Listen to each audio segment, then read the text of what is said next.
Bienvenue à notre module de formation intitulé Formation IATF 16949-2016, organisé par Atlantic Innovation. Je suis ravi de vous accueillir aujourd'hui pour ce parcours d'apprentissage qui nous plonge au cœur des exigences et des bonnes pratiques de la norme IATF 16949-2016. Cette norme, spécifiquement conçue pour l'industrie automobile, représente un pilier fondamental pour la gestion de la qualité et la satisfaction des exigences des clients. Au cours de cette formation, nous explorons ensemble les différentes clauses de la norme, allant de la planification du système de management de la qualité, à la gestion des risques, en passant par la satisfaction client et l'amélioration continue. Notre objectif est de vous fournir non seulement une compréhension approfondie des exigences de la norme, mais aussi des outils et des stratégies pratiques pour leur mise en œuvre efficace au sein de vos organisations. Atlantic Innovation est fier de vous offrir ce programme, conçu pour vous aider à maîtriser les aspects essentiels de l'IATF 16949-2016. Nous avons structuré cette formation de manière à ce qu'elle soit interactive et engageante, en favorisant les échanges et en encourageant la participation active de chacun d'entre vous. Je vous encourage à poser des questions, à partager vos expériences et à profiter pleinement de cette opportunité pour enrichir vos compétences et votre expertise. La réussite de cette formation repose sur votre engagement et votre volonté d'appliquer ces connaissances dans votre environnement professionnel. Je tiens également à remercier notre équipe de formateurs, dont l'expertise et l'expérience sont à la base de ce programme de qualité. Leur passion pour l'excellence et leur dévouement sont des atouts précieux pour faire de cette session un moment d'apprentissage enrichissant et utile. Nous sommes impatients de commencer cette aventure avec vous et de vous accompagner tout au long de cette formation.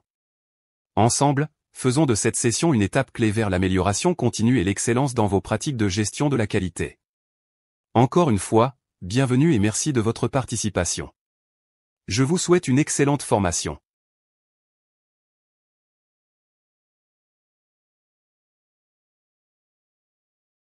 Pour bien comprendre le système de management de la qualité, il est crucial de maîtriser quelques concepts clés que nous allons aborder ensemble. La qualité est au cœur de tout ce que nous faisons.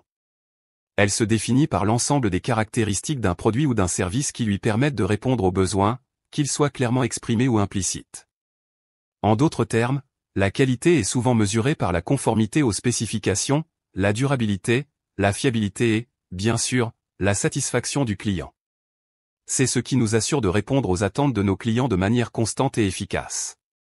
Ensuite, parlons du management. Le management, c'est l'art ou la science de diriger une organisation. Cela implique de savoir organiser les ressources humaines, financières et matérielles pour atteindre des objectifs définis. Cela couvre tout, de la planification à l'organisation, en passant par la direction et le contrôle des activités. Le management, c'est ce qui nous permet de transformer une vision en réalité, en assurant que chaque composante de l'organisation travaille ensemble de manière harmonieuse. Le terme système fait référence à un ensemble d'éléments interconnectés qui travaillent en coordination pour former un tout fonctionnel. Dans le cadre d'une organisation, cela se traduit par des processus et des procédures bien définis, mis en place pour atteindre des objectifs spécifiques. En somme, un système est la structure qui soutient notre organisation, lui permettant de fonctionner de manière fluide et efficace. Lorsque nous parlons d'un système de management, nous faisons référence à une structure organisée de politiques, de processus et de procédures. Ce système a pour but de diriger et de contrôler l'organisation pour qu'elle puisse atteindre ses objectifs, qu'ils soient stratégiques ou opérationnels. Il s'agit de l'épine dorsale qui soutient notre capacité à rester sur la bonne voie et à atteindre nos buts. Enfin, un système de management de la qualité, ou SMQ, est un cadre de travail spécifique qui englobe des politiques, des processus et des procédures conçus pour garantir que les produits ou services que nous offrons répondent aux exigences de qualité. Mais un SMQ ne se limite pas à maintenir la qualité, il vise également à l'améliorer continuellement.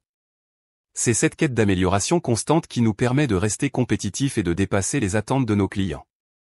Pour conclure cette section, il est important de souligner le concept des exigences.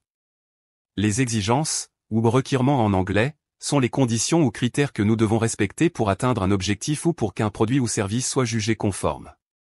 Ces exigences peuvent être d'ordre légal, contractuel, technique, ou liées aux besoins de nos clients. Respecter ces exigences est fondamental pour assurer la conformité et la satisfaction de toutes les parties prenantes. Continuons notre exploration des termes clés du système de management de la qualité en abordant quelques concepts supplémentaires. Commençons par les exigences statutaires ou réglementaires. Ce terme fait référence aux obligations légales ou réglementaires que notre organisation doit respecter. Cela inclut des lois, des règlements, ou des normes imposées par les autorités gouvernementales. Respecter ces exigences n'est pas seulement une question de conformité, mais aussi de garantir que nos opérations sont légitimes et en règle, ce qui protège notre organisation contre les risques juridiques et assure notre crédibilité sur le marché. Passons maintenant à l'organisation elle-même. Une organisation est une entité, qu'il s'agisse d'une entreprise, d'une institution ou d'une association, qui est structurée pour atteindre des objectifs spécifiques. Elle réunit des personnes et des ressources, toutes coordonnées pour réaliser des activités communes. En d'autres termes, une organisation est comme un mécanisme bien huilé, où chaque pièce joue un rôle crucial pour atteindre un but commun. Le contexte de l'organisation est un autre aspect fondamental à comprendre. Ce contexte comprend tous les facteurs, qu'ils soient internes ou externes, qui influencent la capacité de notre organisation à atteindre ses objectifs. Ces facteurs peuvent être économiques, sociaux, technologiques, juridiques ou environnementaux. En analysant et en comprenant notre contexte, nous pouvons mieux anticiper les défis et les opportunités, et adapter notre stratégie en conséquence. Ensuite, parlons des parties intéressées. Une partie intéressée est toute personne ou groupe ayant un intérêt dans les activités ou les résultats de notre organisation. Cela peut inclure les employés, les actionnaires, les fournisseurs, les clients, et même la communauté environnante. Identifier et comprendre les attentes de ces parties intéressées est crucial, car leur satisfaction et leur engagement peuvent grandement influencer le succès de notre organisation. Enfin, concentrons-nous sur le client. Le client est sans doute l'une des parties intéressées les plus importantes. Il s'agit de la personne ou de l'organisation qui achète les biens ou services que nous proposons. Le client est au cœur de nos préoccupations, car sa satisfaction influence directement la réussite de notre entreprise. Répondre à ses attentes, besoins et exigences est essentiel pour assurer sa fidélité et, par conséquent, la prospérité continue de notre entreprise. En fin de compte, un client satisfait est un client fidèle, et c'est la clé de notre succès à long terme.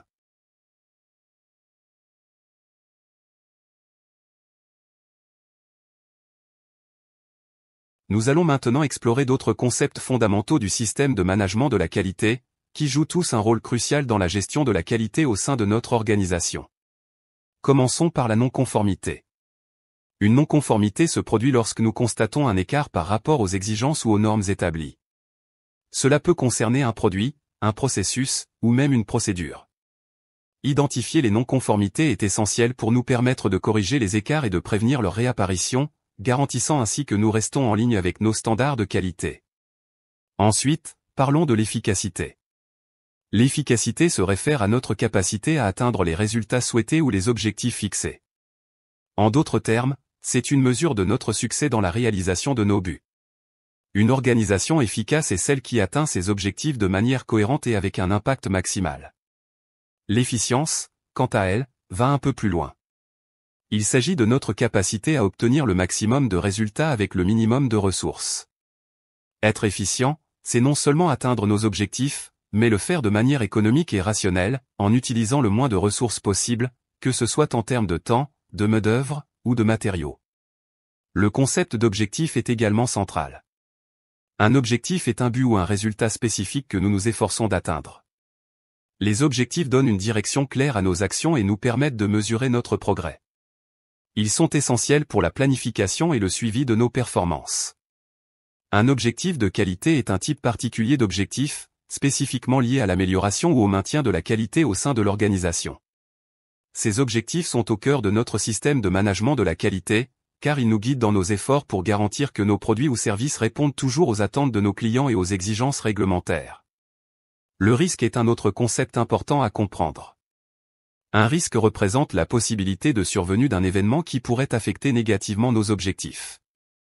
Identifier et gérer les risques est essentiel pour minimiser les impacts potentiels sur nos opérations et assurer la continuité de nos activités. Enfin, parlons des opportunités.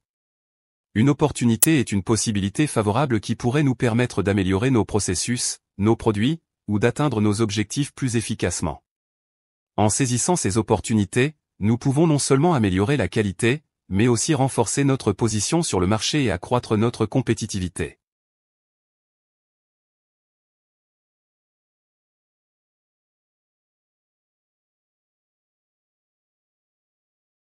Le cycle PDCA, un outil fondamental pour la gestion de la qualité, qui se décline en 4 étapes, plan, do, check et acte. Ce cycle est essentiel pour structurer nos audits de manière systématique et efficace, et je vais vous expliquer en détail chaque étape. Plan est la première étape du cycle, où nous préparons le terrain pour l'audit. Cela commence par définir clairement le périmètre de l'audit, quelles parties de l'organisation seront auditées et dans quel cadre. Ensuite, nous devons établir les objectifs de l'audit, ce que nous cherchons à accomplir. Ces objectifs pourraient inclure l'évaluation de la conformité à certaines normes ou l'identification de domaines à améliorer. Ensuite, nous définissons les critères d'audit, c'est-à-dire les références que nous utiliserons pour évaluer la conformité. Enfin, nous devons préparer les documents de travail nécessaires pour l'audit, tels que les checklists et les formulaires, qui guideront le processus de collecte d'informations. Ensuite vient la phase do, où nous mettons le plan en action. Cela commence par la révision des documents pertinents et examiner les politiques, procédures et enregistrements pour s'assurer qu'ils sont complets et à jour. Puis, nous réalisons les audits eux-mêmes, c'est-à-dire que nous examinons les opérations sur le terrain, interrogeons les parties prenantes, et observons les processus en action. Pendant cette phase, il est crucial de collecter des preuves d'audit solides et factuelles, qui serviront à évaluer la conformité par rapport aux critères établis. La phase check est celle où nous évaluons ce que nous avons découvert. Ici, nous évaluons les preuves collectées pour déterminer si elles montrent une conformité aux critères ou non. Cela nous mène à arriver aux conclusions de l'audit, en distinguant les domaines conformes de ceux où des non-conformités ont été identifiées. Enfin, la phase acte concerne la prise de mesures correctives et la conclusion de l'audit. Une fois les conclusions tirées, il est temps d'évaluer le plan d'action correctif, quelles actions doivent être mises en place pour corriger les non-conformités identifiées et comment les mettre en œuvre efficacement. Après l'exécution de ces actions, nous procédons au suivi et à la clôture de l'audit, en nous assurant que toutes les mesures correctives ont été prises et que l'audit peut être officiellement clos. La structure de la norme IATF 16949-2016, une norme essentielle pour les systèmes de management de la qualité dans l'industrie automobile. Cette norme est basée sur la structure de haut niveau de l'ISO 9001-2015, mais elle inclut des exigences spécifiques au secteur automobile. Commençons par un aperçu général. La norme IATF 16949-2016 est divisée en plusieurs sections principales, qui couvrent tous les aspects critiques d'un système de management de la qualité. Ces sections sont organisées de manière à guider les entreprises dans l'établissement, la mise en œuvre, la maintenance, et l'amélioration continue de leur système de management de la qualité. La première partie de la norme concerne le contexte de l'organisation. Ici, il s'agit de comprendre les enjeux internes et externes qui influencent votre capacité à atteindre vos objectifs qualité. Cela inclut également l'identification des parties intéressées et la détermination de leurs attentes. Ensuite, nous avons la section sur le leadership, qui insiste sur l'importance de l'engagement de la direction. Il s'agit de s'assurer que la politique qualité est alignée avec la direction stratégique de l'organisation et que les responsabilités sont clairement définies pour soutenir les objectifs qualité. La norme aborde ensuite la planification. Cette partie se concentre sur la gestion des risques et des opportunités, ainsi que sur la définition des objectifs qualité et la planification des actions nécessaires pour les atteindre. La planification doit être proactive et intégrée dans tous les processus de l'organisation. Vient ensuite la section support, qui traite des ressources nécessaires pour maintenir un système de management de la qualité efficace. Cela inclut la gestion des compétences, la sensibilisation, la communication, ainsi que le contrôle des documents et des enregistrements. La section sur les opérations est au cœur de la norme. Elle couvre la planification et le contrôle des processus, la conception et le développement, la production, et la gestion des fournisseurs. Cette section est particulièrement détaillée car elle englobe les aspects spécifiques de la qualité dans le secteur automobile, tels que la gestion des pièces de rechange, les plans de contrôle, et l'analyse des risques dans la chaîne d'approvisionnement. Ensuite, nous avons la section évaluation des performances, qui se concentre sur la surveillance, la mesure, l'analyse, et l'évaluation des processus. Cela inclut les audits internes, l'évaluation de la satisfaction des clients, et la gestion des non-conformités. Enfin, la norme se termine par la section amélioration, qui souligne l'importance de l'amélioration continue. Ici, l'accent est mis sur l'analyse des causes des non-conformités et la mise en place d'actions correctives efficaces pour éviter leur réapparition. En résumé, la structure de la norme IATF 16949-2016 est conçue pour aider les entreprises à développer un système de management de la qualité robuste et résilient, capable de répondre aux exigences strictes du secteur automobile. En suivant cette structure, les entreprises peuvent non seulement améliorer la qualité de leurs produits et services, mais aussi renforcer leur compétitivité sur le marché mondial.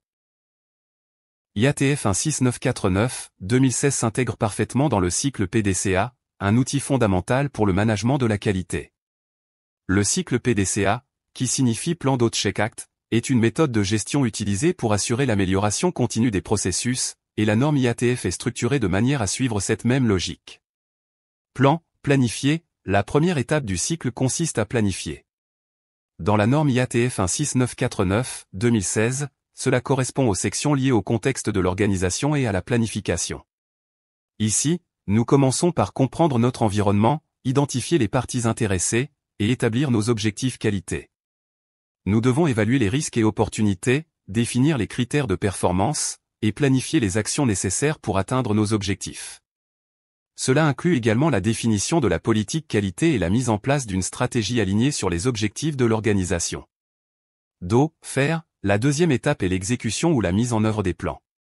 Dans la norme IATF, cela correspond à la section support et opération. Le support couvre les ressources nécessaires, y compris la gestion des compétences, la communication, et le contrôle des documents. Les opérations sont au cœur de la mise en œuvre, elles concernent la planification des processus, la production, la gestion des fournisseurs, et le contrôle de la qualité. C'est à ce stade que les plans établis sont mis en œuvre dans les processus quotidiens de l'organisation. Check, vérifier, la troisième étape du cycle PDCA est la vérification. Cela correspond à la section évaluation des performances de la norme. Ici, nous surveillons et mesurons les processus pour nous assurer qu'ils fonctionnent comme prévu. Cela inclut les audits internes, l'évaluation des non-conformités, et la collecte de données pour évaluer l'efficacité des actions mises en place. L'analyse des résultats permet de déterminer si les objectifs sont atteints et si les processus fonctionnent de manière efficace. Agir, la dernière étape est l'action, où l'on agit en fonction des résultats obtenus. Dans la norme IATF, cela correspond à la section amélioration. Sur la base des vérifications effectuées, nous identifions les domaines nécessitant des améliorations, mettons en œuvre des actions correctives, et modifions les processus si nécessaire. L'objectif est d'éliminer les causes des non-conformités et de continuer à améliorer le système de management de la qualité, assurant ainsi que l'organisation progresse constamment vers une meilleure performance. En résumé, la norme IATF 16949-2016 est structurée de manière à suivre le cycle PDCA, un cadre éprouvé pour l'amélioration continue. En adoptant cette approche, les entreprises peuvent non seulement maintenir un haut niveau de qualité, mais aussi s'assurer qu'elles évoluent constamment pour répondre aux exigences du marché et des clients. Les sections 4.1 et 4.2 de la norme IATF 16949-2016, qui traitent du contexte de l'organisation. Ces sections sont fondamentales car elles établissent les bases sur lesquelles un système de management de la qualité efficace est construit. Comprendre le contexte de l'organisation est crucial pour s'assurer que notre système de management est adapté et pertinent. Section 4.1. Comprendre l'organisation et son contexte. La section 4.1 exige que nous comprenions l'organisation et son contexte. Cela signifie qu'avant de définir nos objectifs qualité et de mettre en place notre système de management, nous devons d'abord avoir une vision claire des facteurs internes et externes qui peuvent affecter notre capacité à atteindre ces objectifs. Concrètement, cela implique d'analyser les facteurs externes, ceux-ci peuvent inclure des aspects économiques, sociaux, technologiques, législatifs et environnementaux. Par exemple, nous devons considérer comment les tendances économiques ou les changements réglementaires peuvent influencer notre marché et notre manière de travailler. Les facteurs internes, cela comprend l'analyse des forces et des faiblesses internes de l'organisation, telles que notre structure, nos ressources humaines, nos capacités technologiques, et nos processus internes. Il est essentiel de comprendre ces éléments pour aligner nos stratégies et nos actions avec notre situation actuelle. En résumé, cette section nous pousse à effectuer une analyse approfondie de notre environnement et de notre situation interne pour assurer que notre système de management de la qualité est bien adapté à notre contexte spécifique. Section 4.2. Comprendre les besoins et attentes des parties intéressées. La section 4.2 se concentre sur la compréhension des besoins et attentes des parties intéressées. Les parties intéressées sont les individus ou groupes qui peuvent affecter ou être affectés par notre organisation et ses activités. Cela inclut les clients, ils sont au centre de nos préoccupations, car leurs attentes déterminent en grande partie notre approche qualité. Les fournisseurs, ils jouent un rôle crucial dans notre chaîne de valeur, et comprendre leurs attentes nous aide à gérer efficacement la qualité tout au long de notre chaîne d'approvisionnement. Les employés, ils doivent être impliqués et engagés, et leurs besoins et attentes doivent être pris en compte pour assurer une bonne performance et une culture de qualité. Les parties prenantes externes, cela peut inclure des régulateurs, des investisseurs, et même la communauté locale. Leurs attentes peuvent influencer notre conformité et notre responsabilité sociale. Cette section requiert que nous identifions ces parties intéressées, comprenions leurs exigences spécifiques, et prenions en compte leurs attentes dans la planification et la mise en œuvre de notre système de management de la qualité. En conclusion, les sections 4.1 et 4.2 de la norme IATF 16949/2016 nous offrent les outils nécessaires pour contextualiser notre système de management de la qualité. En comprenant notre environnement externe, notre situation interne, et les besoins de nos parties intéressées, nous sommes mieux équipés pour définir des objectifs pertinents et mettre en place des processus qui répondent efficacement aux exigences de toutes les parties prenantes.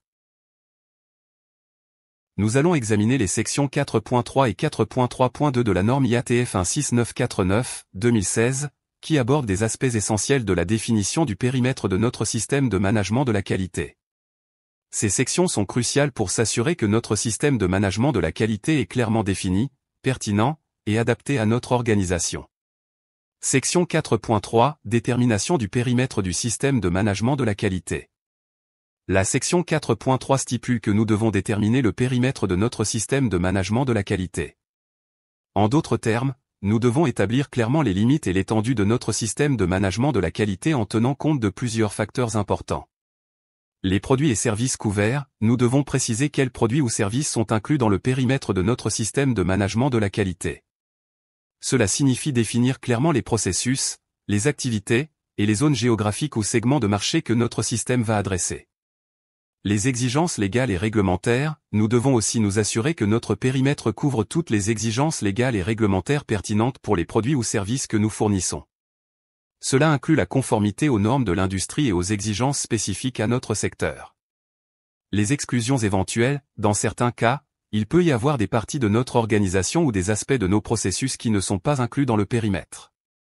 Si tel est le cas, nous devons documenter ces exclusions et justifier pourquoi elles ne sont pas couvertes par le système de management de la qualité. En résumé, cette section nous guide pour définir clairement ce que notre système de management de la qualité doit couvrir, en s'assurant qu'il est adapté à nos activités et conforme aux exigences externes et internes. Section 4.3.2 – Exigences pour les limites du périmètre. La section 4.3.2 fournit des détails supplémentaires sur les exigences spécifiques pour les limites du périmètre. Cette section nous aide à garantir que notre définition du périmètre est suffisamment précise et complète. Voici les points clés à considérer. Identification des aspects pertinents, nous devons identifier et documenter les aspects spécifiques de notre organisation qui influencent le périmètre. Cela inclut les différentes unités opérationnelles, sites de production, et processus qui doivent être pris en compte. Impact sur les parties intéressées, nous devons aussi évaluer comment le périmètre défini affecte les parties intéressées. Cela signifie s'assurer que le périmètre de notre système de management de la qualité est suffisamment large pour répondre aux attentes des clients, des fournisseurs, et des autres parties prenantes, tout en restant pertinent et gérable. Maintien et mise à jour du périmètre, il est essentiel de réviser et de mettre à jour le périmètre du système de management de la qualité de manière régulière ou lorsque des changements significatifs surviennent dans l'organisation ou dans les exigences applicables. Cela garantit que notre système reste adapté et efficace au fil du temps. En conclusion, les sections 4.3 et 4.3.2 de la norme IATF 16949/2016 sont cruciales pour définir et gérer le périmètre de notre système de management de la qualité. En suivant ces directives, nous pouvons nous assurer que notre système est bien structuré, pertinent et en mesure de répondre aux exigences de toutes les parties intéressées tout en restant conforme aux normes de qualité. Merci pour votre attention. Si vous avez des questions ou souhaitez discuter davantage de ces sections, je suis à votre disposition. Nous allons examiner les sections 4.4, 4.4.1.1 et 4.4.1.2 de la norme IATF 16949/2016. Ces sections se concentrent sur la gestion du système de management de la qualité et la planification des processus, des aspects essentiels pour garantir que notre système de management est efficace et adapté à nos objectifs. Section 4.4 – Système de management de la qualité et ses processus. La section 4.4 de la norme traite de l'établissement, de la mise en œuvre, de la gestion et de la surveillance du système de management de la qualité. Cette section met l'accent sur l'importance de gérer les processus qui composent notre système de management de la qualité pour assurer qu'ils sont bien coordonnés et qu'ils fonctionnent efficacement. Voici les principaux points à considérer. Identification des processus. Nous devons identifier les processus nécessaires au système de management de la qualité, en définissant clairement leurs objectifs, les interactions entre eux, et les responsabilités associées. Cela permet de s'assurer que tous les aspects du système sont couverts et bien intégrés. Définition des responsabilités. Pour chaque processus, il est important de définir les responsabilités et les autorités. Chacun doit savoir ce qu'il doit faire, comment il doit le faire, et à qui il doit rendre compte. Gestion et amélioration. Les processus doivent être surveillés et mesurés pour évaluer leur performance. Nous devons également mettre en place des mécanismes pour améliorer continuellement ces processus en fonction des résultats obtenus et des retours des parties intéressées. Section 4.4.1.1 Planification des processus. La section 4.4.1.1 se concentre sur la planification des processus au sein du système de management de la qualité. Cette étape est cruciale pour s'assurer que tous les processus sont planifiés de manière à atteindre les objectifs qualité de l'organisation. Les éléments clés incluent définition des objectifs et des exigences. Chaque processus doit être planifié avec des objectifs clairs et des exigences spécifiques. Cela signifie que nous devons définir ce que chaque processus doit accomplir et quelles sont les exigences qu'il doit satisfaire. Ressources nécessaires. Nous devons identifier et allouer les ressources nécessaires pour chaque processus. Cela inclut les ressources humaines, matérielles et financières, afin de garantir que chaque processus dispose de ce dont il a besoin pour fonctionner efficacement. Interaction entre processus. Il est également essentiel de planifier comment les processus interagiront entre eux. Une coordination efficace entre les processus permet de garantir que les activités sont bien alignées et que les résultats sont cohérents. Section 4.4.1.2 Gestion des processus. La section 4.4.1.2 traite de la gestion des processus pour s'assurer qu'ils sont exécutés conformément à la planification établie. La gestion efficace des processus est essentielle pour garantir la qualité des produits et services. Les aspects importants de cette section sont suivi et mesure. Nous devons surveiller et mesurer les processus pour évaluer leur performance. Cela permet de vérifier si les processus atteignent leurs objectifs et de détecter les éventuels écarts par rapport aux attentes. Gestion des non-conformités. Lorsque des non-conformités sont identifiées, il est crucial de prendre des mesures correctives pour les résoudre et éviter leur récurrence. La gestion proactive des non-conformités aide à maintenir la qualité et à améliorer les processus. Documentation et enregistrement. La gestion des processus doit être bien documentée. Nous devons maintenir des enregistrements appropriés pour démontrer que les processus sont correctement gérés et pour faciliter les audits et les revues. En conclusion, les sections 4.4, 4.4.1.1 et 4.4.1.2 de la norme IATF 16949/2016 mettent en lumière l'importance de planifier et de gérer efficacement les processus au sein de notre système de management de la qualité. En suivant ces directives, nous assurons non seulement la cohérence et l'efficacité de nos processus, mais nous contribuons également à l'amélioration continue de notre système de management. Nous allons discuter d'un aspect crucial de la norme ISO 9001/2015, le leadership. Cette norme, reconnue internationalement, nous guide non seulement vers l'amélioration continue, mais aussi vers une gestion de qualité efficace et dynamique. L'accent mis sur le leadership plutôt que sur une gestion traditionnelle marque un tournant significatif dans notre manière d'aborder la qualité. Importance du leadership. La norme ISO 9001/2015 place le leadership au cœur du système de management. Ce changement de perspective est essentiel, car il dépasse la simple gestion quotidienne pour nous appeler à une véritable responsabilité et implication de la direction. Les leaders doivent maintenant jouer un rôle actif et visible dans l'implémentation et le maintien du système de management de la qualité. Ce n'est plus une question de superviser des processus, il s'agit d'intégrer les exigences du système de management dans nos processus commerciaux clés, assurant ainsi que nous atteignons les résultats escomptés et que nous avons les ressources nécessaires pour y parvenir. Leadership et engagement. La norme exige que la direction ne se contente pas de soutenir le système de management de la qualité, SMQ, mais qu'elle en prenne la responsabilité totale. Cet engagement se traduit par l'alignement des politiques et des objectifs qualité avec la direction stratégique de l'organisation. La direction doit démontrer, par ses actions et ses décisions, qu'elle est véritablement investie dans la réussite du SMQ. En outre, Cette approche exige une promotion active de la pensée basée sur les risques et de l'approche processus à travers toute l'organisation. Cela signifie que chaque décision, chaque stratégie et chaque action doivent être réfléchies avec une vision holistique des risques et des opportunités, intégrées dans un processus continu d'amélioration. Conclusion. En conclusion, le leadership dans le cadre de la norme ISO 9001-2015 n'est pas une simple formalité mais une exigence fondamentale pour garantir l'efficacité du système de management de la qualité. Il appelle à une implication proactive et stratégique de la direction, et à une intégration harmonieuse des exigences de qualité dans nos processus commerciaux. Nous devons embrasser ce rôle avec détermination et engagement, pour non seulement atteindre nos objectifs mais aussi pour dépasser les attentes de nos clients et parties prenantes.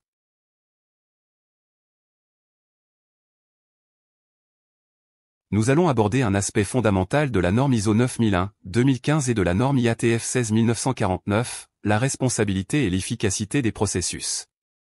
Ces deux éléments sont essentiels pour garantir non seulement la conformité aux standards de qualité, mais aussi pour répondre aux attentes sociétales et environnementales croissantes.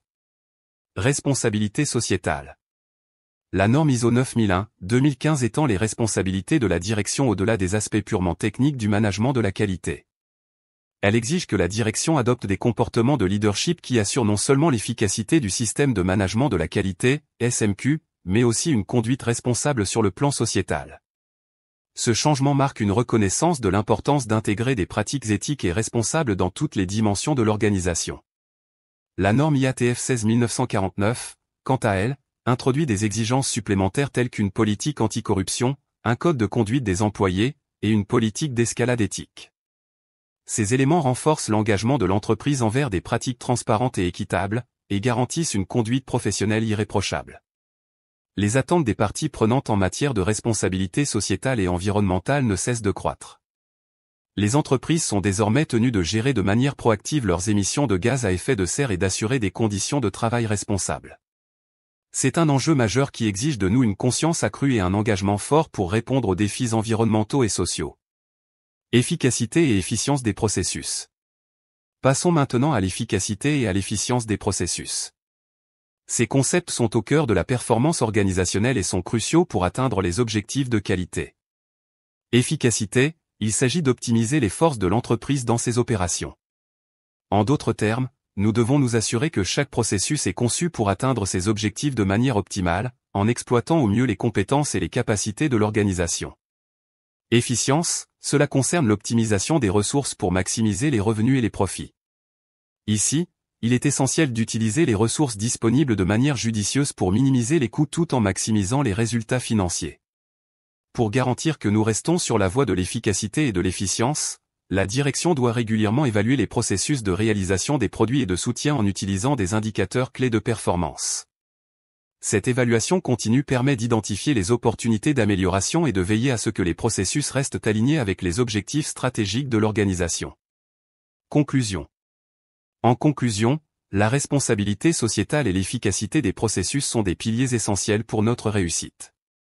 Nous devons répondre aux attentes sociétales et environnementales avec rigueur et intégrité tout en optimisant nos processus pour garantir une performance maximale. La direction joue un rôle clé dans cette démarche, en s'assurant que chaque processus est non seulement efficace, mais aussi conforme aux standards éthiques et environnementaux. Nous allons explorer deux aspects essentiels de notre système de management de la qualité, les rôles organisationnels et le focus client.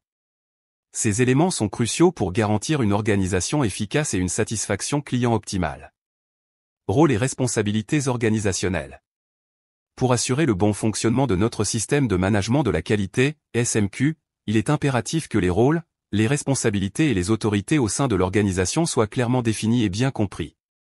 Cela commence par la direction, qui a la responsabilité de veiller à ce que chaque membre de l'équipe sache exactement ce qu'on attend de lui et comment il peut contribuer au succès global. Un point crucial est que les responsables de la conformité des produits doivent posséder l'autorité nécessaire pour arrêter la production ou l'expédition si des problèmes de qualité sont détectés. Cette autorité garantit que les problèmes sont corrigés rapidement et efficacement, évitant ainsi que des produits non conformes ne parviennent aux clients. De plus, une définition claire de la structure organisationnelle et des lignes de rapport est essentielle pour un déploiement efficace du SMQ. Une hiérarchie bien établie permet une communication fluide, une prise de décision rapide et une responsabilité clairement attribuée, facilitant ainsi l'implémentation et la gestion du système de qualité. Focus client. Le focus client est au cœur de notre stratégie qualité. La direction doit démontrer un engagement fort à répondre aux besoins des clients en s'assurant que toutes les exigences légales, réglementaires et spécifiques aux clients sont non seulement comprises mais également respectées. Cet engagement doit être visible à tous les niveaux de l'organisation, de la planification stratégique à l'exécution quotidienne des tâches. Pour garantir que nous répondons aux attentes des clients, il est essentiel d'identifier et de gérer les risques et opportunités qui peuvent affecter la conformité des produits et services. Cette approche proactive permet de prévenir les problèmes avant qu'ils n'affectent la satisfaction client et d'améliorer constamment nos produits et services pour répondre aux besoins évolutifs de nos clients. L'objectif ultime est d'améliorer continuellement la satisfaction client. En mettant en œuvre des pratiques efficaces pour comprendre et répondre aux exigences des clients, nous construisons une relation de confiance et de fidélité qui est essentielle pour notre succès à long terme. Conclusion. En conclusion, une définition claire des rôles organisationnels et un focus client rigoureux sont essentiels pour garantir le succès de notre système de management de la qualité. En veillant à ce que chaque rôle soit bien compris et que chaque responsabilité soit assumée avec diligence, nous assurons une gestion efficace de la qualité. En mettant le client au centre de nos préoccupations, nous nous engageons à offrir des produits et services conformes aux attentes et à améliorer continuellement la satisfaction client.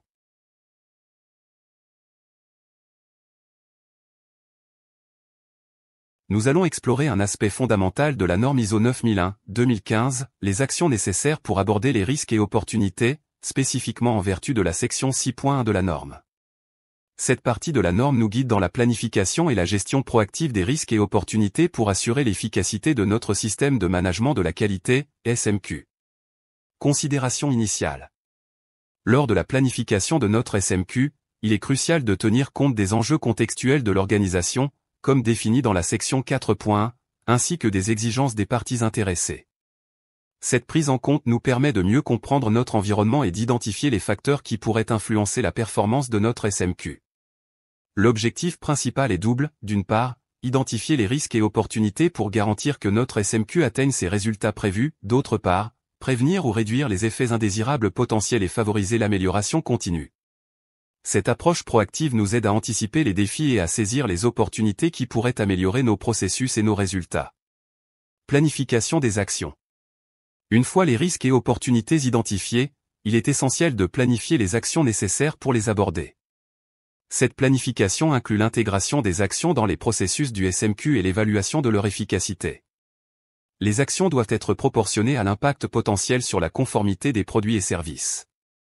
En d'autres termes, plus le risque ou l'opportunité est significatif, plus l'action doit être robuste et bien définie. Les options pour traiter les risques sont variées et doivent être choisies en fonction de la situation spécifique.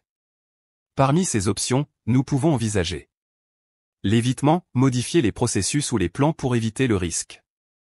L'acceptation, accepter le risque si les bénéfices potentiels sont suffisamment élevés, tout en mettant en place des mesures pour minimiser ses effets.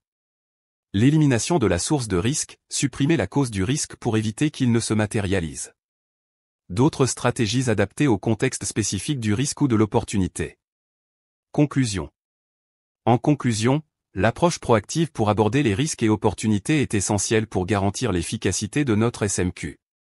En tenant compte des enjeux contextuels et des exigences des parties intéressées, nous pouvons mieux planifier et mettre en œuvre des actions qui minimisent les risques et exploitent les opportunités. Ce processus de planification et d'évaluation continue nous permet de maintenir un haut niveau de conformité, d'amélioration continue et de succès organisationnel.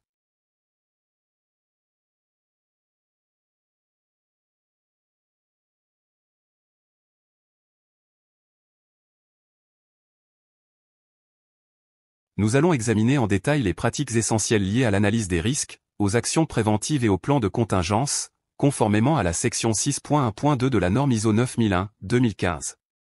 Ces pratiques sont cruciales pour maintenir la résilience et la performance de notre système de management de la qualité, SMQ, dans un environnement complexe et dynamique. Analyse des risques.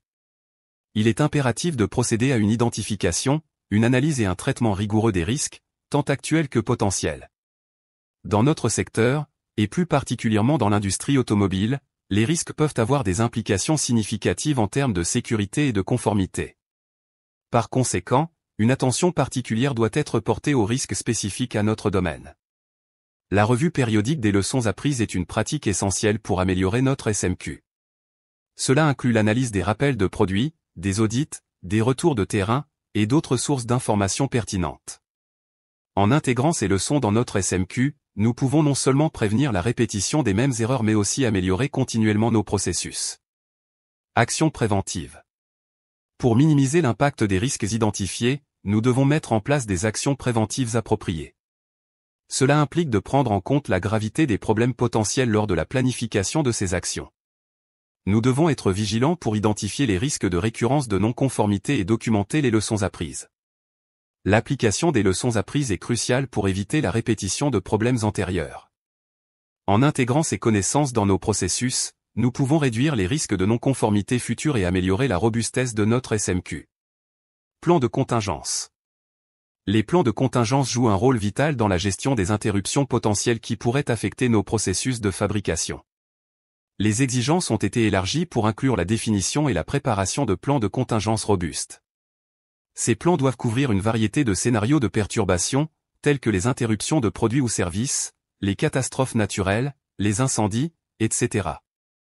Il est crucial que ces plans de contingence comprennent des procédures détaillées pour faire face à ces interruptions et qu'ils incluent une notification obligatoire aux clients. Cette transparence garantit que les clients sont informés des perturbations et des mesures prises pour les résoudre, renforçant ainsi la confiance et la coopération. Conclusion. En conclusion, l'analyse des risques, les actions préventives et les plans de contingence sont des éléments essentiels pour garantir la résilience et l'efficacité de notre SMQ. En identifiant et en traitant les risques de manière proactive, en mettant en œuvre des actions préventives pour éviter la récurrence des problèmes, et en préparant des plans de contingence pour faire face aux perturbations, nous assurons non seulement la conformité et la qualité mais aussi la capacité de notre organisation à répondre aux défis de manière efficace. Nous aborderons deux aspects essentiels du système de management de la qualité, SMQ, selon les sections 6.2 et 6.3 de la norme ISO 9001-2015, les objectifs qualité et la planification des changements. Ces éléments sont cruciaux pour assurer la performance et l'amélioration continue au sein de notre organisation. Objectif qualité. La première étape pour garantir l'efficacité de notre SMQ est l'établissement d'objectifs qualité clairs et alignés avec notre politique qualité. Ces objectifs doivent être définis à tous les niveaux et pour tous les processus pertinents au sein de l'organisation. Ils doivent être mesurables, afin que nous puissions évaluer notre performance de manière objective, et pertinent pour la conformité des produits et services que nous offrons. Les objectifs qualité doivent viser l'amélioration continue de la satisfaction client, en reflétant notre engagement à répondre aux besoins et attentes de nos clients. Il est également essentiel que ces objectifs soient surveillés régulièrement, communiqués de manière transparente à tous les niveaux de l'organisation, et mis à jour selon les besoins pour refléter les évolutions du contexte et les nouvelles priorités. Nous devons maintenir des informations documentées sur ces objectifs pour assurer leur suivi et leur réévaluation. Planification pour atteindre les objectifs. Pour atteindre les objectifs qualité, il est nécessaire de déterminer les actions spécifiques à entreprendre, les ressources requises, les personnes responsables, ainsi que le calendrier de réalisation et les méthodes d'évaluation des résultats. Chaque objectif doit être accompagné d'un plan d'action détaillé pour garantir une exécution efficace. Une exigence supplémentaire est que les objectifs qualité doivent inclure des cibles clients et être régulièrement revus pour vérifier leur adéquation avec les attentes et besoins des clients. Cette révision continue permet d'ajuster nos objectifs en fonction des retours clients et des changements dans le marché ou l'environnement. Planification des changements. La planification des changements est une étape cruciale lorsqu'il est nécessaire d'apporter des modifications à notre SMQ. Les changements doivent être planifiés et exécutés de manière systématique pour minimiser les risques et garantir une transition en douceur. Lorsque nous planifions un changement, nous devons prendre en compte plusieurs considérations importantes. Objectif du changement, pourquoi le changement est-il nécessaire? Quel est son but? Conséquences potentielles, quels impacts le changement pourrait-il avoir sur le SMQ, les processus, et les parties intéressées? Intégrité du SMQ, comment garantir que le changement ne compromettra pas la stabilité et l'efficacité du SMQ?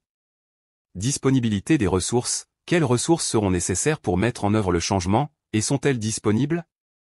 Réallocation des responsabilités, comment les responsabilités seront-elles ajustées en réponse au changement? Conclusion. En conclusion, l'établissement d'objectifs qualité clairs et la planification minutieuse des changements sont essentiels pour le succès de notre SMQ. En définissant des objectifs mesurables et pertinents, et en planifiant soigneusement les changements nécessaires, nous assurons non seulement la conformité et la satisfaction client, mais aussi la capacité de notre organisation à s'adapter et à évoluer en réponse aux défis et opportunités. Ici nous allons nous concentrer sur les aspects fondamentaux liés aux ressources et à l'environnement de notre système de management de la qualité, SMQ, conformément à la section 7.1 de la norme ISO 9001-2015. Assurer une gestion adéquate de ces éléments est essentiel pour maintenir et améliorer continuellement notre SMQ. Généralité. Pour établir, mettre en œuvre, maintenir et améliorer efficacement notre SMQ, il est crucial de déterminer et de fournir les ressources nécessaires. Cela inclut à la fois les ressources internes et externes. Nous devons évaluer les capacités et les contraintes des ressources internes existantes tout en identifiant les besoins en ressources externes pour garantir une gestion optimale de notre SMQ. Cette évaluation nous permet de nous assurer que nous avons les moyens nécessaires pour atteindre nos objectifs de qualité et pour répondre aux exigences de nos parties prenantes. La planification et la gestion adéquate de ces ressources sont indispensables pour soutenir l'efficacité et la durabilité de notre système. Personnel. Le personnel joue un rôle central dans la mise en œuvre efficace du SMQ. L'organisation doit déterminer et fournir le personnel nécessaire non seulement pour la mise en œuvre du SMQ, mais aussi pour l'opération et le contrôle des processus. Cela signifie que nous devons nous assurer que nous avons les compétences et les effectifs appropriés pour chaque fonction critique, et que le personnel est correctement formé et motivé. Investir dans le développement des compétences et des connaissances du personnel est crucial pour garantir que nous pouvons répondre aux exigences de qualité et améliorer continuellement nos processus. Infrastructure. L'infrastructure nécessaire à la conformité des produits et services doit être déterminée, fournie et maintenue. Cela inclut des éléments essentiels tels que les bâtiments, les équipements, et les technologies de l'information. L'infrastructure doit être adaptée pour soutenir les processus opérationnels et garantir que les produits et services répondent aux exigences de qualité. Un entretien régulier et une mise à niveau de cette infrastructure sont nécessaires pour éviter les interruptions et maintenir la conformité aux normes. Environnement pour les processus. Enfin, l'environnement dans lequel les processus opèrent doit être adéquat pour garantir la conformité des produits et services. Cela comprend les aspects humains et physiques tels que les conditions sociales, psychologiques, et environnementales. Un environnement de travail positif et sécurisé contribue non seulement à la satisfaction et à la productivité du personnel, mais aussi à la qualité des produits et services que nous fournissons. Il est important de créer et de maintenir un environnement qui favorise l'efficacité des processus et minimise les risques de non-conformité. Conclusion. En conclusion, la gestion efficace des ressources et de l'environnement est fondamentale pour le succès de notre SMQ. En veillant à disposer des ressources nécessaires, à fournir un personnel compétent, à maintenir une infrastructure adéquate, et à créer un environnement propice à l'opération des processus, nous assurons la conformité de nos produits et services et soutenons l'amélioration continue de notre système. Nous allons explorer des aspects cruciaux pour assurer la qualité et l'efficacité de notre système de management de la qualité, SMQ, la surveillance et la mesure, ainsi que la connaissance organisationnelle. Ces éléments sont essentiels pour garantir que nos produits et services répondent aux exigences et que notre organisation reste compétitive et innovante. Ressources pour la surveillance et la mesure. Pour garantir des résultats fiables en matière de surveillance et de mesure, l'organisation doit déterminer et fournir les ressources nécessaires.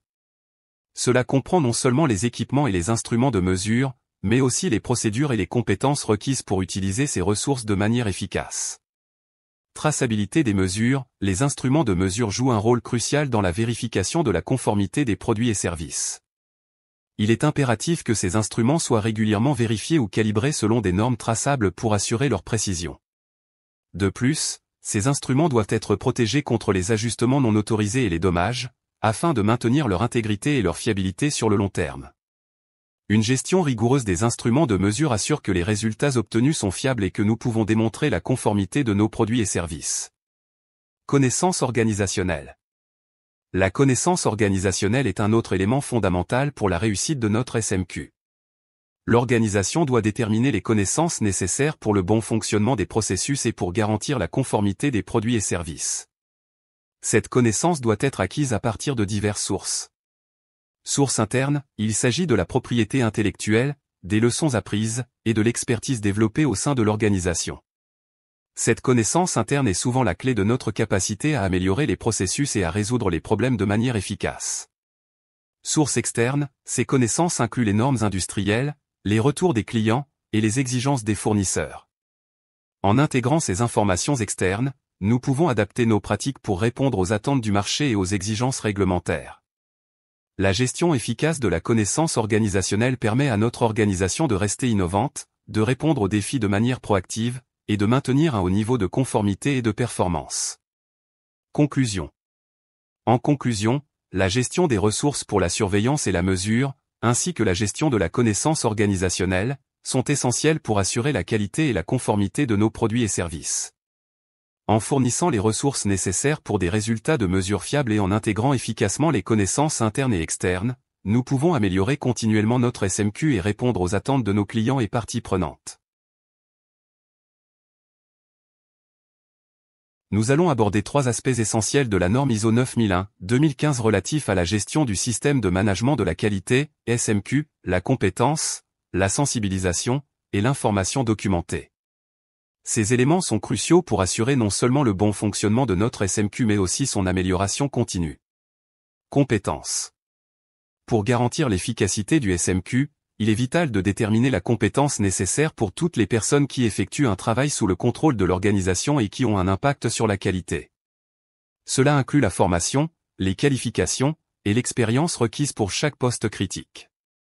Nous devons mettre en place des actions pour acquérir les compétences nécessaires.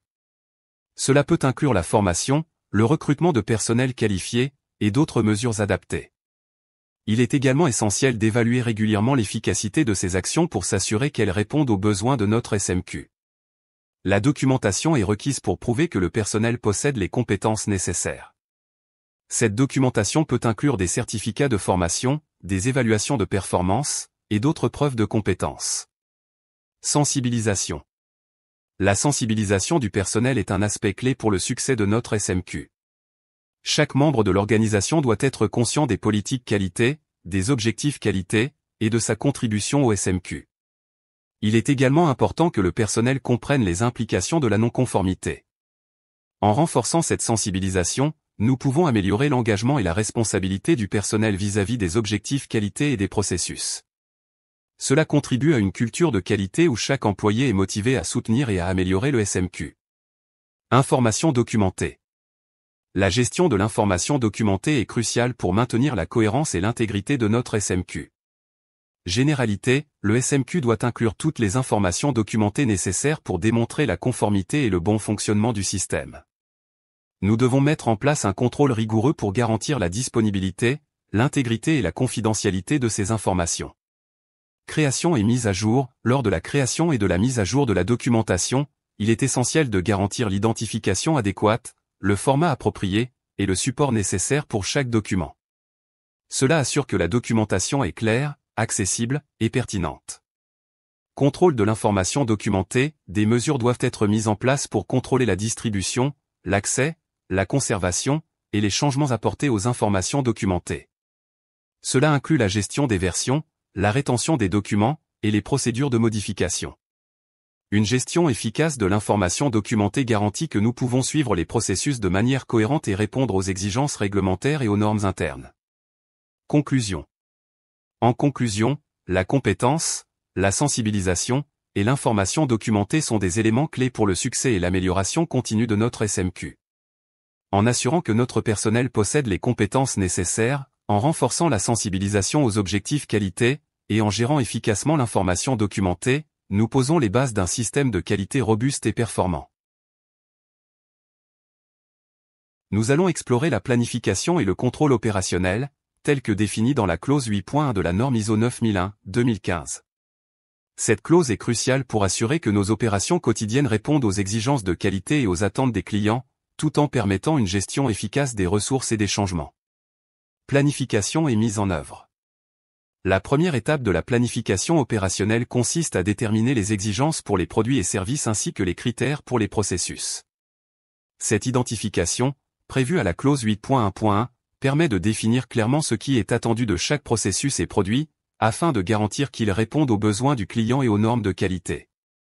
Une fois les exigences établies, nous devons déterminer les ressources nécessaires pour atteindre ces objectifs. Cela inclut les ressources humaines, matérielles et financières. En parallèle, il est essentiel de mettre en place un contrôle rigoureux des processus selon les critères définis pour assurer leur bon fonctionnement et leur conformité continue. La clause 8.1 stipule que ces contrôles doivent être efficaces et adaptés pour maintenir la qualité. Pour démontrer la conformité de nos produits et services, nous devons maintenir des informations documentées. Cette documentation, également requise par la clause 8.1, permet de prouver que les exigences sont respectées et que les processus sont bien contrôlés. Elle inclut les enregistrements des contrôles, des inspections, et d'autres éléments qui attestent du respect des critères établis. Gestion des changements. La gestion des changements est une autre composante essentielle. Nous devons contrôler les changements prévus pour éviter qu'ils n'affectent négativement la qualité des produits ou services. Cela implique d'évaluer soigneusement les impacts des modifications planifiées et de mettre en place des procédures pour leur mise en œuvre. En ce qui concerne les changements imprévus, il est crucial d'évaluer leur impact sur le SMQ et de prendre des mesures correctives appropriées pour minimiser les perturbations. Une gestion proactive des changements garantit que les ajustements nécessaires sont effectués de manière contrôlée et que la qualité n'est pas compromise. Confidentialité. La confidentialité est une autre exigence clé. Nous devons maintenir la confidentialité des informations liées aux produits en développement et aux contrats, comme stipulé à la clause 8.1.2. Cela inclut la protection des données sensibles pour éviter les divulgations non autorisées qui pourraient affecter notre compétitivité et la confiance des clients. Conclusion. En conclusion, la planification et le contrôle opérationnel sont essentiels pour assurer que notre organisation répond aux exigences de qualité et satisfait les attentes des clients. En déterminant les exigences, en contrôlant les processus, en gérant les changements de manière efficace, et en préservant la confidentialité des informations, nous posons les bases d'une opération robuste et fiable. Nous allons examiner les exigences relatives aux produits et services, comme détaillé dans la clause 8.2 de la norme ISO 9001-2015. Cette clause est essentielle pour assurer que nos produits et services répondent aux attentes des clients et respectent les normes de qualité établies. Communication avec les clients. Une gestion efficace de la communication avec les clients est cruciale pour le succès de notre système de management de la qualité, SMQ. Établir les processus de communication, nous devons mettre en place des processus clairs pour gérer toutes les informations relatives aux produits, contrats, et retours d'informations. Cette gestion, stipulée à la clause 8.2.1, inclut la manière dont nous communiquons les spécifications des produits, les termes des contrats, et comment nous traitons les retours et les plaintes des clients. Une communication efficace garantit que les attentes des clients sont bien comprises et que nous pouvons répondre rapidement à leurs préoccupations. Langage de communication, il est essentiel que le langage utilisé dans nos communications soit convenu avec le client. La clause 8.2.1.1 souligne l'importance de choisir un langage clair et approprié pour éviter toute confusion ou malentendu. Cette précision dans la communication assure que toutes les parties sont sur la même longueur d'onde et que les exigences sont bien comprises. Détermination des exigences. Pour garantir que nos produits et services répondent aux besoins des clients et aux exigences réglementaires, il est crucial de définir les exigences. Nous devons identifier toutes les exigences des produits et services, y compris les exigences légales applicables, comme spécifié dans la clause 8.2.2. Cette définition claire permet d'assurer que nous répondons non seulement aux attentes des clients mais aussi aux obligations réglementaires. Revue des exigences. Avant de nous engager, nous devons revoir soigneusement les exigences pour garantir leur conformité. La clause 8.2.3 stipule que cette revue doit être effectuée pour s'assurer que nous comprenons bien les exigences et que nous avons les moyens nécessaires pour les satisfaire. Cette étape est essentielle pour éviter les non-conformités et assurer une prestation conforme aux attentes. Caractéristiques spéciales. Certaines caractéristiques des produits ou services peuvent être considérées comme spéciales, nécessitant une attention particulière. Caractéristiques spéciales désignées, nous devons identifier, documenter, et suivre les caractéristiques spéciales désignées. Conformément à la clause 8.2.3.1.2, ces caractéristiques doivent être approuvées et surveillées de manière rigoureuse pour garantir qu'elles répondent aux spécifications et aux exigences particulières. Une gestion appropriée de ces caractéristiques spéciales est essentielle pour assurer la qualité et la conformité des produits. Conclusion. En conclusion, la gestion des exigences pour les produits et services est fondamentale pour notre SMQ. En établissant des processus de communication efficaces, en déterminant et en révisant soigneusement les exigences, et en gérant les caractéristiques spéciales de manière appropriée, nous pouvons assurer la satisfaction des clients et la conformité de nos produits et services. Nous allons aborder un élément clé de notre système de management de la qualité, SMQ, la conception et le développement des produits et services, telle que définie dans la clause 8.3 de la norme ISO 9001-2015.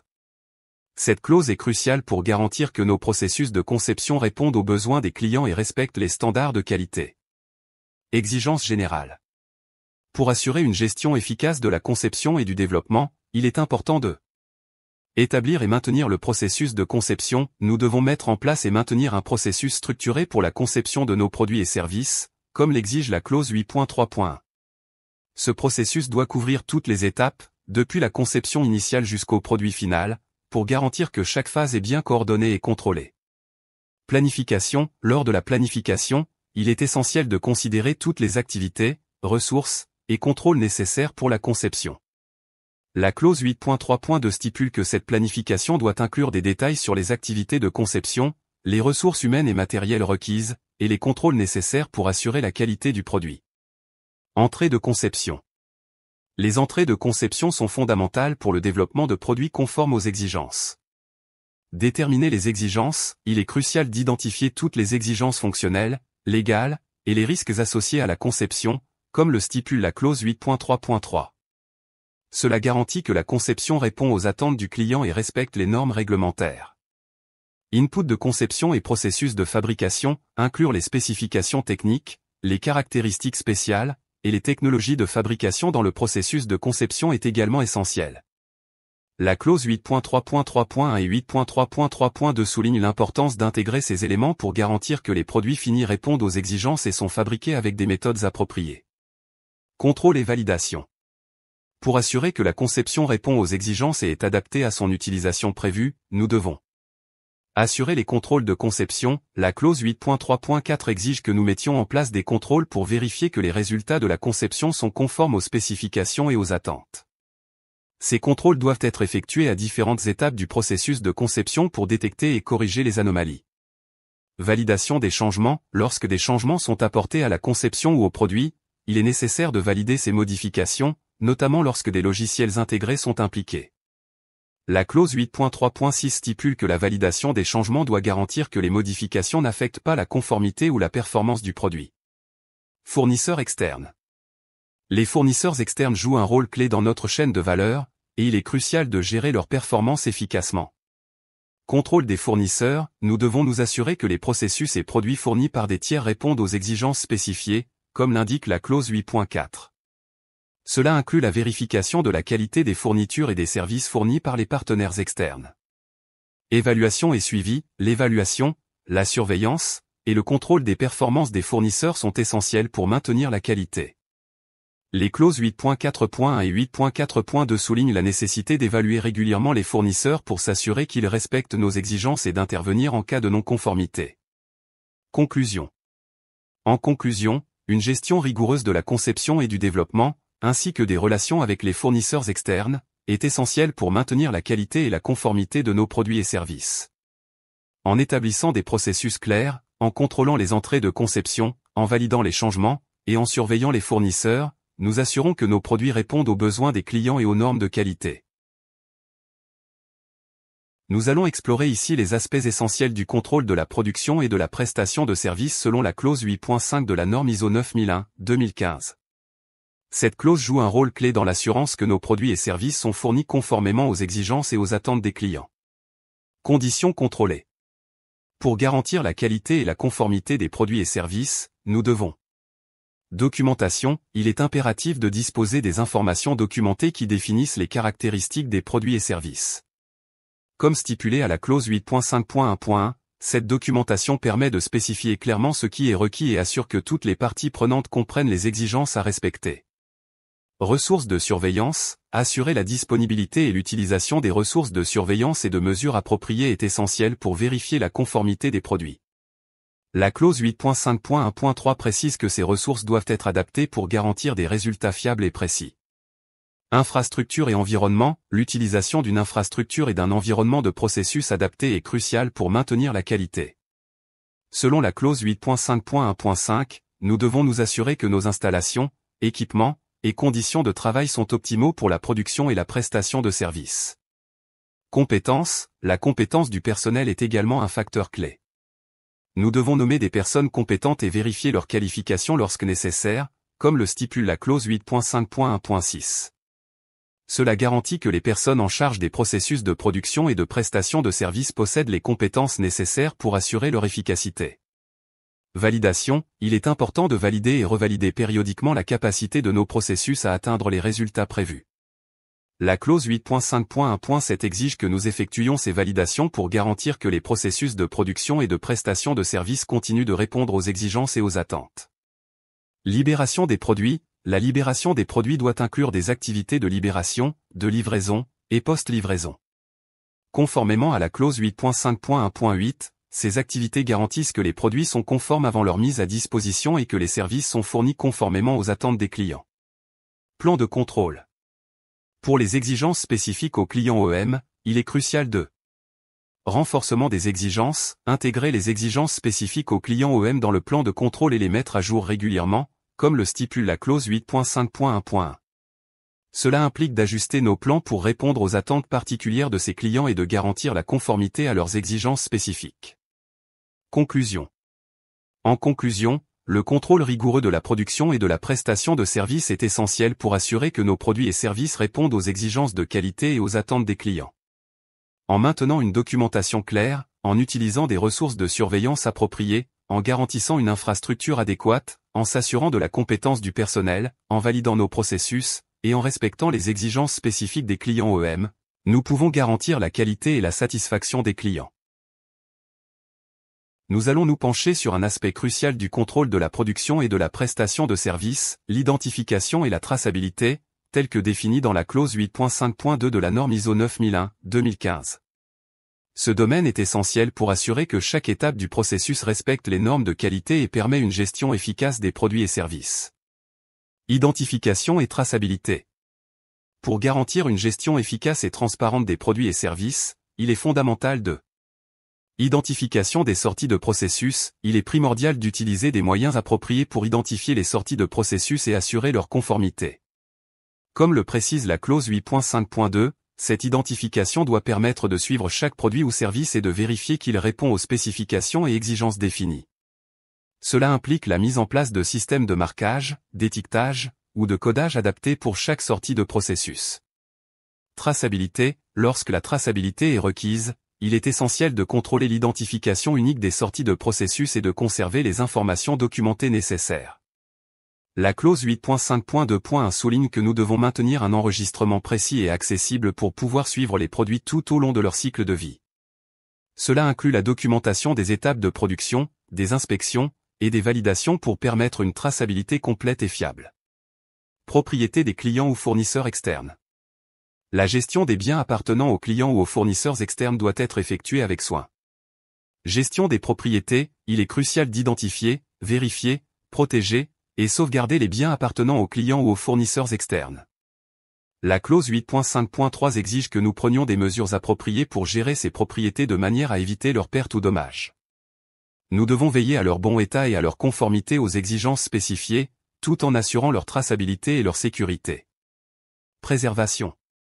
Pour maintenir la qualité des produits et services tout au long de leur cycle de vie, nous devons préservation des sorties de processus. Nous devons garantir la préservation des sorties de processus pendant la production et la prestation de services. La clause 8.5.4 exige que nous prenions des mesures pour protéger les produits contre tout dommage ou détérioration qui pourrait survenir pendant ces phases. Cela comprend la mise en place de contrôles environnementaux et des pratiques de manutention appropriées. Contrôle de préservation. Les contrôles de préservation doivent être inclus pour les fournisseurs internes et externes. Comme le stipule la clause 8.5.4.1, nous devons veiller à ce que ces contrôles soient appliqués pour garantir que les biens fournis respectent les exigences de qualité et sont préservés correctement tout au long de leur traitement. Conclusion. En conclusion, l'identification et la traçabilité sont essentielles pour assurer que nos produits et services sont gérés efficacement et restent conformes aux normes établies. En mettant en œuvre des pratiques robustes pour l'identification des sorties de processus, en maintenant des systèmes de traçabilité rigoureux, en gérant correctement les biens des clients et fournisseurs, et en assurant la préservation adéquate des produits, nous pouvons garantir la qualité et la satisfaction des clients. Nous allons aborder un sujet essentiel pour garantir la qualité et la conformité de nos produits et services, la gestion des non-conformités et des changements, comme le stipule la clause 8.7 de la norme ISO 9001-2015. Une gestion rigoureuse des non-conformités est cruciale pour maintenir notre niveau d'excellence et répondre aux attentes de nos clients. Contrôle des sorties non conformes. Pour assurer une gestion efficace des sorties non conformes, il est fondamental de identification et action. Il est essentiel de s'assurer que les sorties non conformes sont identifiées et contrôlées pour éviter leur utilisation non intentionnelle. Conformément à la clause 8.7.1, nous devons mettre en place des procédures pour détecter ces non-conformités dès qu'elles se présentent et les isoler afin d'éviter toute propagation ou utilisation inappropriée. Autorisation client. Avant de procéder à la réutilisation ou au retravail des produits non conformes, il est impératif d'obtenir l'autorisation du client. La clause 8.7.1.1 stipule que toute décision de correction ou de réintégration des produits non conformes doit être validée par le client pour garantir que les modifications respectent ses attentes et exigences. Gestion des produits non conformes. Pour une gestion efficace des produits non conformes, il est nécessaire de disposition, mettre en place un processus documenté pour la disposition des produits non conformes, y compris ceux qui ne sont pas soumis à réparation. Selon la clause 8.7.1.7, ce processus doit spécifier les actions à entreprendre pour gérer ces produits, qu'il s'agisse de leur élimination, de leur retrait, ou d'autres dispositions nécessaires pour éviter toute incidence future. Notification au client. En cas d'expédition de produits non conformes, il est crucial d'informer immédiatement le client. La clause 8.7.1.6 exige que nous communiquions rapidement avec le client pour le prévenir de toute non-conformité détectée, afin qu'il puisse prendre des mesures appropriées ou ajuster ses attentes. Libération des produits et services. Pour garantir que les produits et services répondent aux exigences avant leur libération, nous devons vérification, mettre en œuvre des arrangements planifiés pour vérifier que les exigences des produits et services ont été satisfaites avant la libération. La clause 8.6 indique que nous devons nous assurer que tous les critères spécifiés sont respectés avant d'autoriser la sortie des produits ou services. Inspection et tests. Effectuer des inspections et tests conformément au plan de contrôle. Conformément à la clause 8.6.2, ces inspections et tests doivent être réalisés pour valider que les produits ou services fonctionnent comme prévu et répondent aux exigences de qualité avant leur livraison ou mise en service. Conclusion. En conclusion, une gestion efficace des non-conformités et des changements est essentielle pour maintenir la qualité de nos produits et services. En identifiant et en contrôlant les sorties non conformes, en obtenant les autorisations nécessaires, en gérant correctement les produits non conformes, et en veillant à la vérification rigoureuse des produits et services avant leur libération, nous garantissons que nous respectons nos engagements envers nos clients et maintenons nos standards de qualité. Nous allons examiner un aspect fondamental pour le maintien de la qualité dans notre organisation, la surveillance, la mesure, l'analyse et l'évaluation, comme défini dans la clause 9.1 de la norme ISO 9001-2015. Ce processus est crucial pour assurer que notre système de management de la qualité, SGQ, fonctionne efficacement et atteint les résultats escomptés. 9.1 Surveillance, mesure, analyse et évaluation. Généralité, 9.1.1. Détermination des méthodes. Il est essentiel de déterminer ce qui doit être surveillé et mesuré, ainsi que les méthodes appropriées pour garantir des résultats valides. Nous devons identifier les aspects du SGQ qui nécessitent une surveillance et une mesure continue pour évaluer les performances et l'efficacité globale. Cette détermination aide à garantir que les processus sont contrôlés correctement et que les données obtenues sont fiables. Évaluation des performances. L'évaluation des performances et de l'efficacité du SGQ est indispensable pour mesurer la réussite de notre gestion de la qualité. Nous devons régulièrement examiner les résultats obtenus pour nous assurer que nos objectifs de qualité sont atteints et que le système fonctionne comme prévu. Conservation des preuves documentées. Pour assurer la transparence et la conformité, il est crucial de conserver les preuves documentées des résultats obtenus. Ces documents servent de référence pour les audits, les analyses futures et la gestion des performances du SGQ. Surveillance et mesure du processus de fabrication, 9.1.1.1. Efficacité et efficience. Nous devons nous concentrer non seulement sur l'existence des processus de fabrication, mais également sur leur efficacité et leur efficience. Il est important de mesurer la performance des processus pour garantir qu'ils fonctionnent de manière optimale et qu'ils produisent des résultats conformes aux attentes. Compétences des mesureurs. Les personnes responsables des mesures doivent posséder les compétences nécessaires pour effectuer ces tâches de manière précise et fiable. Cela garantit que les données recueillies sont exactes et représentatives de la performance réelle du processus. Indice de conformité des lots. Lorsque l'évaluation de la capacité d'un processus est impossible, il est recommandé d'utiliser un indice de conformité des lots comme alternative. Cet indice aide à évaluer la qualité des produits en examinant les lots plutôt que les processus individuels. Identification des outils statistiques, 9.1.1.2. Documentation des outils, il est crucial de documenter les outils statistiques utilisés dans des analyses telles que DFMEA, Design Failure Mode and Effect Analysis, PFMEA, Process Failure Mode and Effect Analysis, et APQP, Advanced Product Quality Planning. Cette documentation permet de suivre et de valider les méthodes utilisées pour garantir leur adéquation et leur efficacité. Intégration des outils, les outils statistiques choisis doivent être intégrés dans l'analyse des risques et le plan de contrôle pour assurer une gestion efficace de la qualité. Leur utilisation doit être alignée avec les exigences du processus et les objectifs de qualité. Application des concepts statistiques, 9.1.1.3.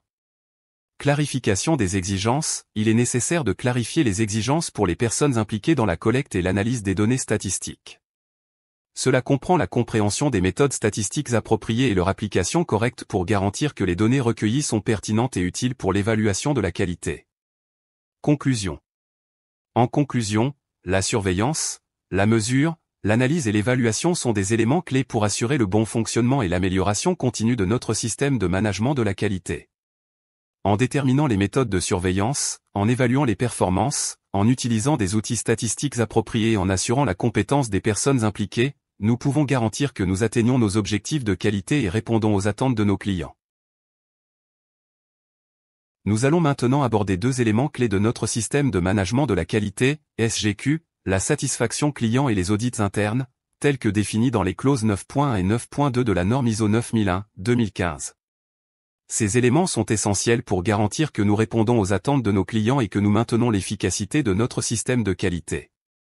Satisfaction client, clause 9.1.2. Évaluation de la satisfaction client, 9.1.2. Surveillance des besoins et attentes, il est primordial de surveiller comment les besoins et attentes des clients sont satisfaits. Pour ce faire, nous devons utiliser divers outils tels que les enquêtes de satisfaction, les retours directs des clients, ainsi que des analyses de parts de marché. Ces informations nous aident à évaluer si nos produits et services répondent aux exigences de nos clients et à identifier des opportunités d'amélioration. Outils de mesure, utiliser des enquêtes régulières, des analyses de feedback, et d'autres mécanismes d'évaluation nous permettent de recueillir des données pertinentes sur la satisfaction de nos clients. Ces outils doivent être adaptés pour obtenir des retours significatifs et exploitables qui nous guideront dans l'amélioration continue de nos offres. Satisfaction client, supplémentaire, 9.1.2.1. Gestion des garanties, il est essentiel de renforcer la gestion des garanties et d'effectuer un examen régulier des mesures de performance client. Cela inclut l'analyse des garanties, la gestion des réclamations et le suivi des actions entreprises pour résoudre les problèmes rencontrés par les clients. Priorisation des actions correctives, les actions correctives doivent être priorisées en fonction des lacunes identifiées dans les scorecards clients. En concentrant nos efforts sur les domaines où les scores sont les plus bas, nous pouvons adresser les problèmes critiques et améliorer la satisfaction globale de nos clients. Audit interne, clause 9.2. Exigence de l'audit interne, 9.2.1 et 9.2.2. Conformité au SGQ, les audits internes doivent être réalisés pour vérifier la conformité au système de management de la qualité, SGQ, et aux exigences de la norme ISO 9001-2015. Ces audits permettent de s'assurer que nos processus respectent les normes et les politiques établies, et qu'ils sont efficaces dans la réalisation des objectifs de qualité. Planification du programme d'audit, nous devons planifier, établir, mettre en œuvre et maintenir un programme d'audit, en prenant en compte les résultats des audits précédents. Un programme d'audit bien planifié nous aide à évaluer régulièrement l'efficacité de notre SGQ et à détecter les non-conformités éventuelles. Programme d'audit interne, 9.2.2.1. Approche basée sur les risques, adopter une approche basée sur les risques pour développer et déployer notre programme d'audit. Cette approche nous permet de cibler les zones à plus haut risque et d'allouer nos ressources d'audit là où elles seront les plus efficaces. Surveillance des tendances et risques, surveiller les tendances et les risques pour déclencher des audits internes spéciaux ou périodiques. Cette surveillance nous aide à identifier les domaines nécessitant une attention particulière et à ajuster notre programme d'audit en conséquence. Audit du processus de fabrication, 9.2.2.3. Efficacité des audits des processus, assurer l'efficacité des audits des processus de fabrication et évaluer la mise en œuvre de l'analyse des risques de processus, PFMEA. Les audits doivent vérifier que les processus de fabrication sont contrôlés efficacement et que les analyses de risque sont correctement appliquées pour prévenir les défauts de production. Conclusion.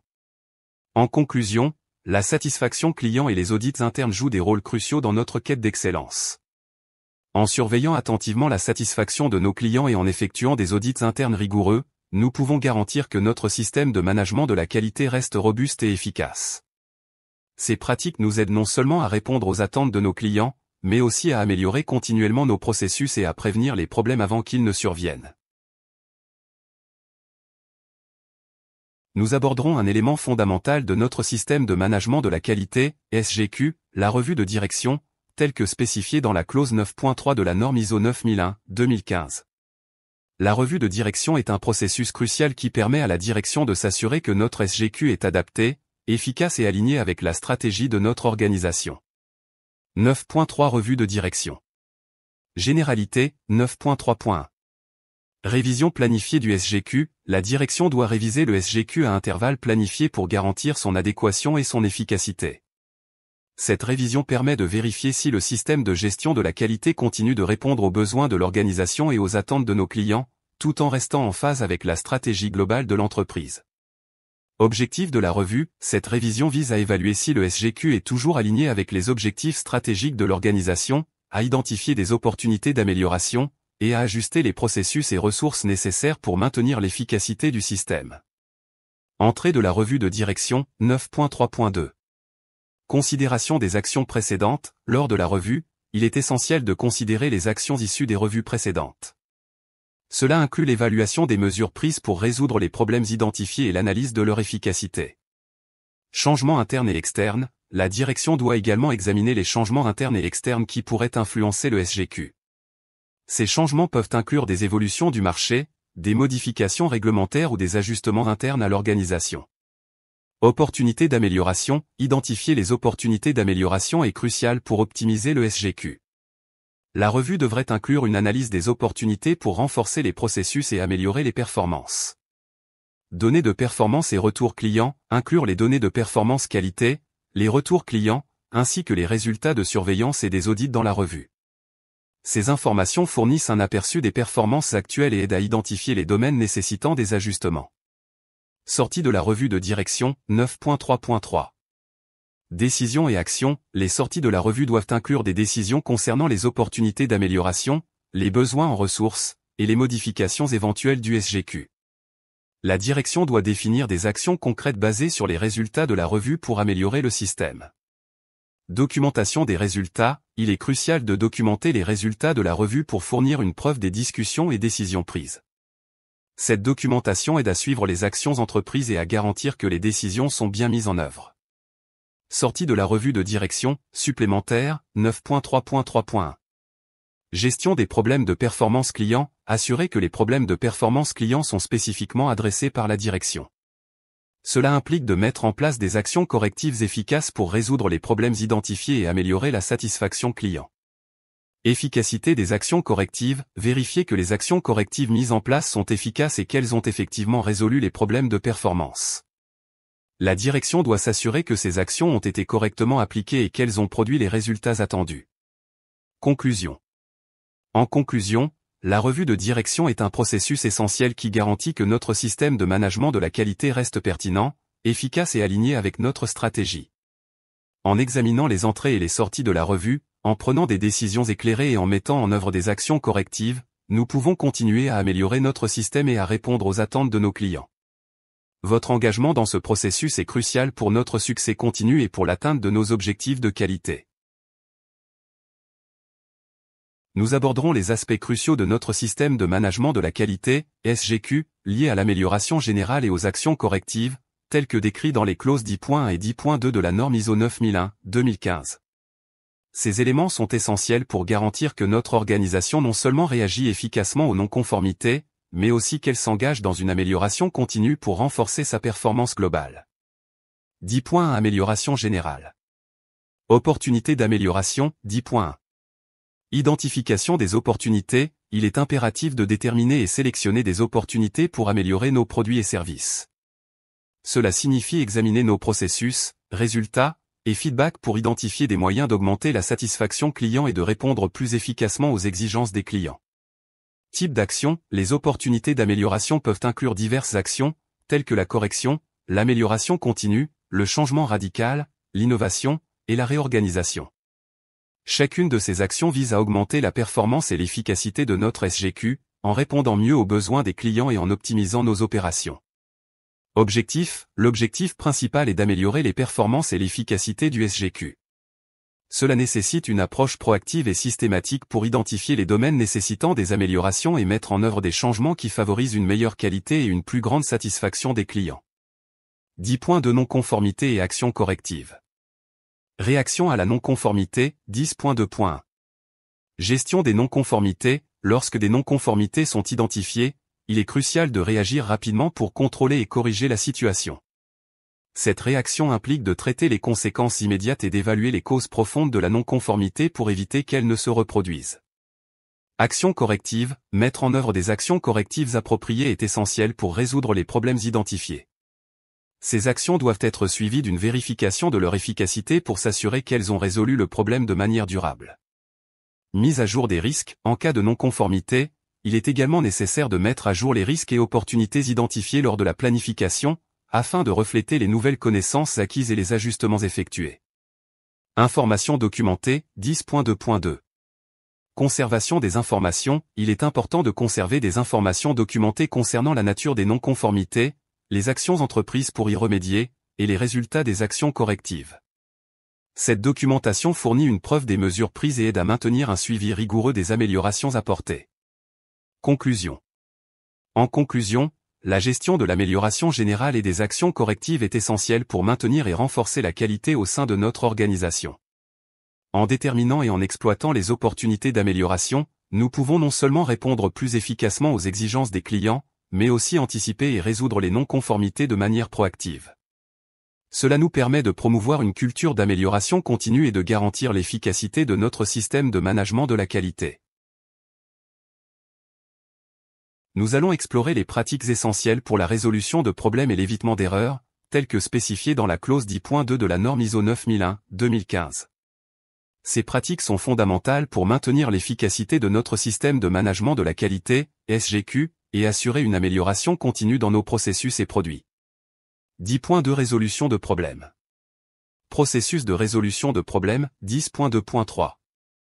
Intégration des exigences clients. Dans notre processus de résolution de problèmes, il est crucial d'intégrer les exigences spécifiques des clients OEM. Cela garantit que nos solutions ne se contentent pas de résoudre les problèmes, mais répondent également aux attentes spécifiques des clients.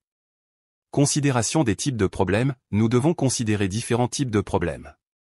Cela inclut le contrôle des sorties non conformes, la mise en œuvre d'actions correctives systémiques, et la vérification de l'efficacité de ces actions.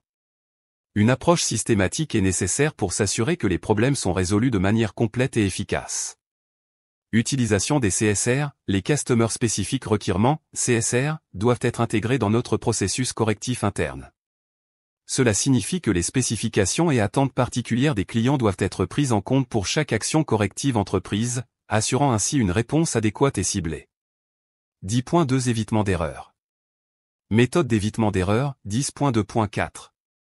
Renforcement des exigences. Nous devons renforcer les exigences pour l'utilisation des méthodes d'évitement d'erreurs. Il est essentiel de concevoir et de mettre en œuvre des dispositifs ou méthodes efficaces pour éviter les erreurs dès le départ.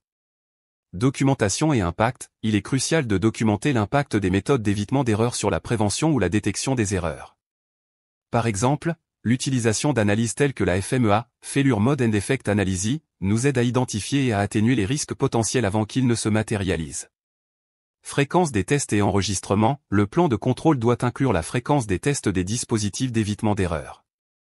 Nous devons également conserver des enregistrements détaillés des performances des tests pour évaluer l'efficacité des méthodes mises en place et pour ajuster les contrôles si nécessaire. Conclusion. En résumé, la résolution efficace des problèmes et l'évitement des erreurs sont des éléments clés pour le succès de notre SGQ.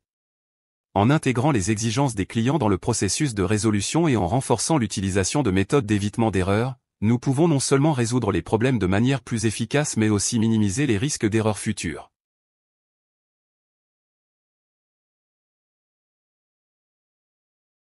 Nous allons aborder des aspects essentiels de la gestion de la qualité, la gestion des garanties, l'analyse des plaintes clients, et l'amélioration continue. Ces pratiques sont cruciales pour assurer une réponse adéquate aux défis rencontrés et pour promouvoir une culture d'amélioration constante au sein de notre organisation. 10.2 Gestion des garanties. Système de gestion des garanties, 10.2.5. Exigences clients OEM, nous devons répondre aux exigences spécifiques des clients OEM en matière de gestion des garanties. Cela inclut la mise en place de procédures robustes pour traiter les réclamations de garantie, conformément aux spécifications des clients. Analyse des pièces de garantie, les procédures doivent inclure une analyse approfondie des pièces de garantie et la validation des décisions de type « No Trouble Found » (NTF) avec les clients, lorsque cela est applicable. Cette analyse permet de confirmer que les décisions prises sont justifiées et satisfaisantes. Analyse des plaintes clients et tests de défaillance sur le terrain, 10.2.6. Étendue de l'analyse, l'analyse doit être étendue au-delà des pièces aux plaintes des clients et aux défaillances observées sur le terrain. Il est essentiel d'examiner ces éléments pour identifier les causes profondes et les tendances. Communication des résultats, les résultats de ces analyses doivent être communiqués à la fois aux clients et au sein de l'organisation. Une communication efficace assure que les parties prenantes sont informées des mesures prises et des améliorations apportées. 10.3 Amélioration continue. Amélioration continue, 10.3. Pertinence et efficacité du SGQ, nous devons continuellement améliorer la pertinence, l'adéquation et l'efficacité du SGQ. Utiliser les résultats de l'analyse et de l'évaluation, ainsi que les retours de la revue de direction, est crucial pour identifier les besoins ou opportunités d'amélioration. Amélioration continue, supplémentaire, 10.3.1. Exigences minimales, clarifier les exigences minimales pour l'amélioration continue. Cela inclut l'identification des méthodes, l'analyse des données et des informations, et l'élaboration de plans d'action pour réduire les variations et les déchets. Les analyses de risque, telles que FMEA, doivent également être intégrées dans ce processus. Approche structurée, adopter une approche structurée en utilisant des programmes d'excellence comme TPM, Total Productive Maintenance, Lean, et Six Sigma. Ces programmes aident à identifier et traiter les opportunités d'amélioration de manière systématique et efficace. Conclusion. En résumé, la gestion efficace des garanties, l'analyse approfondie des plaintes clients, et une démarche d'amélioration continue sont essentielles pour garantir la satisfaction client et la performance de notre SGQ. En répondant aux exigences des clients, en traitant les plaintes de manière proactive et en poursuivant une amélioration constante, nous assurons non seulement la qualité de nos produits et services mais aussi notre position de leader dans le secteur.